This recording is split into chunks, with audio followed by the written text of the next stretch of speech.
चलित वर्ष 2025 मसीहा श्रीराम महायज्ञ समिति आनुकूल्य भद्रक सहर रे जो ऐतिहासिक रामनवमी उत्सव महोत्सव पालन करा जिवो एवं एप्रिल 6 तारीख दिन शेष दिन नगर संकीर्तन रही 23 तारीख दिन गणदौड़ एवं 30 तारीख दिन साधु सन्त पूजा अर्चना हम गोपूजन हम एवं मोटरसाइकेल शोभायात्रा हम एवं 31 तारीख दिन आम बाल बजरंगी मानकर साइकेल शोभायात्रा हम एवं 7 दिन धरी जो कार्यक्रम चलो 4 तारीख दिन कलश शोभायात्रा हम एवं 5 तारीख दिन अखंड हनुमान चालीसा हम एवं शेष दिन 12 किलोमीटर भद्रक सहर नगर संकीर्तन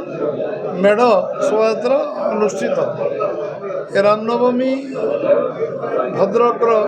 ऐतिह्य परंपरा संस्कृति गोटे बड़ परिचय एवं एक उत्सव को सर्वांतिकरण साधारण लोकंर महोत्सव परिणत हो साधारण लोक अकुंठ चित्तर को साहाय्य कर समस्त आग्रह करी सारा जिला एवं ओडिशार साधारण लोक समस्त को निमंत्रण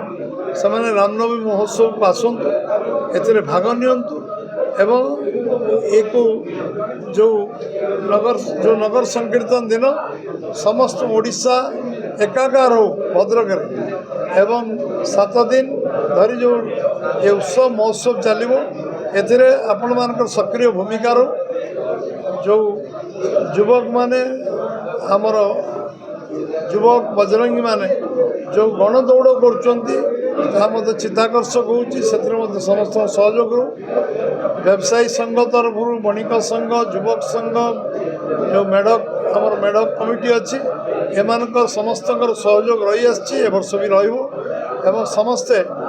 एथर सेमानकर मनर जो भावना अच्छी परिस्फुट करूँ एवं समस्ते आम आबाल बुद्धवंता समस्ते जो भाव में एकाकार होती रामनवमी उत्सव पालन कर समस्ते ए सामिल हूँ विशेषकर माँ भौणी मानकर जो चित्ताकर्षक महिला कलश शोभायात्रा होची यज्ञ आरंभ होची माँ भौणी मैंने समस्ते सहयोग करेंगे सांबादिक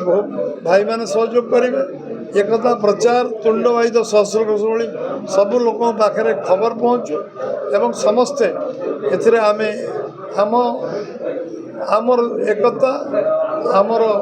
ऐतिह्य संस्कृति परंपरा बजाय रखापी आम समस्ते मिलित भाव काम करवा एवं भद्रक जिला सब वर्ष कर गत वर्ष आम जिते कार्यक्रम वर्ष वर्ष धरी आम समस्त को अभिनंदन जनईचु धन्यवाद जनईचु स्वागत करूँ ए वर्ष आम स्वागत करूँ एवं अभिनंदन जनइबू समस्ते आम ये उत्सव को एकाकार हूँ समस्ते आसतु आम सहित सामिल हूँ समस्त बहुत बहुत धन्यवाद जय श्री राम।